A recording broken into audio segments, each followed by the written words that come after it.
Асуултын дарга улсын их хурлын эрхэм гишүүдээ. Улсын их хурлаас хоёрхан баталсан олон улсын гэрээ хэлцээр бүхий гадаад зээлийн төслийн их усруудын ашиглалтыг нэмэгдүүлэх, хэрэгжилтийг эрчимжүүлэх, тэр дундаа үндэсний аюулгүй байдлыг хангах, стратегийн төслүүдийг хугацаанд нь ашиглалтанд оруулах зорилготой гадаад зээлийн ашиглалт үр ашгийг нэмэгдүүлэх тухай хуулийн төслийг Улсын их хурлын нэгдсэн чуулганы 2026 оны 5 дугаар сарын 14-ний өдрийн хуралдаанаар Улсын их хурлын чуулганы хуралдааны дэгийн тухай хуулийн 33 дугаар зүйлийн 33-ийн 1 дэх хэсэг заасны дагуу яаралтай хэлцүүлэхээр шийдвэрлэж Төсвийн байнгын орны 2026 оны 5 дугаар сарын 15-ны өдрийн хуралдаанаар уг хуулийн төслийг хэлцэх хэсэг асуудлыг дэмжсэн болно. Монгол Улсын засгийн газар 1991 оноос хойш нийт 308 төсөл арга хэмжээнд 10.4 тэрбум $, буюу 33.4 их найт төгрөгийн төслийн зээлийн хэлцээр байгуулснаас өнөөдрийн байдлаар 6.1 тэрбум $, буюу 19.6 их найт төгрөгийн хөрөнгийг ашиглаж 4.3 тэрбум $, буюу 13.8 их найт төгрөгийн ашиглааг үйлдэгдэл байгаагийн 38% нь буюу 5.3 их найт нь газрын тос боловсруулах үйлдвэр, Эрдэнэрийн усан цахилгаан станцын төслүүдийн үлдэгдэл санхүүжилт байна. Мөн хэрэгжүүлж төслүүдийн 68% буюу 52 төсөл нь хөнгөлөлттэй, 32 буюу 22 төсөл нь нэн хөнгөлөлтөй нөхцлөөр хэрэгжиж байгаас гадна зарим төслүүд нь зээлийн их усрыг дагсан тусламжийн санхүүжилтийг тодтохон зүйтэй байна. Нэн хөнгөлөлтөй болон хөнгөлөлтөй зээл нь Монгол Улсын төсвүүд ирэх шууд ачааллыг бууруулж дунд болон урт хугацааны хөгжлийн суурийг тавих чухал үүрэг гүйцэтгэсээр байгаа хэдий ч 2011 оноос нэн хөнгөлөлтөй нөхцөл өөрчлөгдөж Монгол Улс энгийн болон хөнгөлөлтөй зээлд хамрагдах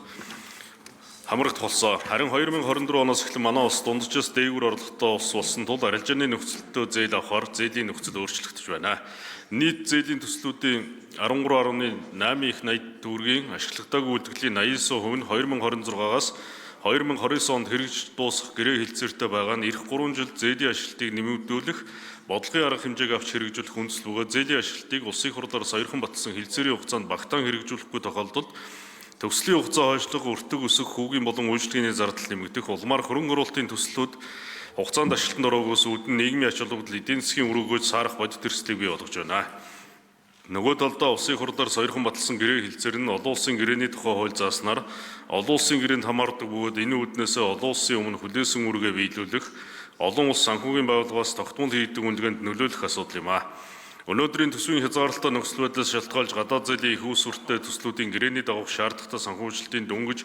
22 орчим хувийг улсын төсвөд тусууж байгаа нь хэрэгжилтийн гол хүндрэл болж байна. Хэрв зээлийн ашиглалтыг нэмэгдүүлэхгүйгээр энэ түвшин хэвээр үргэлжлэвэл зарим төслүүдийн хэрэгжилт дунджаар 5-аас 10 жилээр хойшлох, зардал нэмэгдэх, өрийн үйлчлэгээний төлбөр нэмэгдэх бодит эрсдэл үүссэн. Хэдийгээр энэ онд 18 төсөл хэрэгжилт дуусч байгаа боловч шинээр эхлэх төслүүдийн гэрээтэй холбоотойгоор зээлийн ашиглалтаагүй үйлдэгдэл эх онуудад өндөр хэвээр байх хандлагатай байна.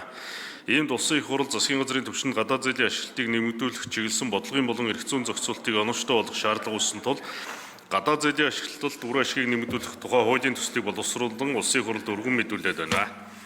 Хуулийн төсөл нь 4 бүлэг 5 зүйлтэй бөгөөд хуулийн төслийн 1-р бүлэгт хуулийн зорилт, хуулийн үйлчлэх хүрээг, 2-р бүлэгт гадаад зээлийн ашиглалтын зардлын зохицуултыг, 3-р бүлэгт гадаад зээлийн ашиглалтын ил тод байдал хяналтын асуудлыг, харин 4-р бүлэгт хуулийг дагж мөрдөх журмын зохицуултыг тусглаа. Хуулийн төсөл нийт хэрэгжиж байгаа төслүүдээс гадна газрын тос боловсруулах үйлдвэр, Эрдэнэрийн усан цахилгаан станц барих төслүүдийн хүрээнд ашиглалтыг нэмэгдүүлэхийг тодорхой тусгаж өгсөн бөгөөд хууль өөр төсөл нэмж тусгах төслийн нэр өөрчлөлтийг хориглосон. Түүнчлэн хуулийг эдгэр төслүүдийн зээлийн ашиглал бүрэн дуусах хүртэл хүчинд төгөлдөр байхаар тусглаа.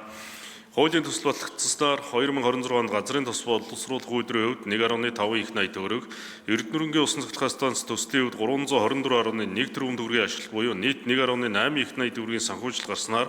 төслүүдийн хэрэгжилтийг эрчимжүүлж хэлцээрийн хугацаанд багтаан ашиглалтанд оруулснаар зээлийн үйлчлэгээний төлбөр, тэр дундаа хөрөнгө баталгаажуулсны төлбөр төлөгдөх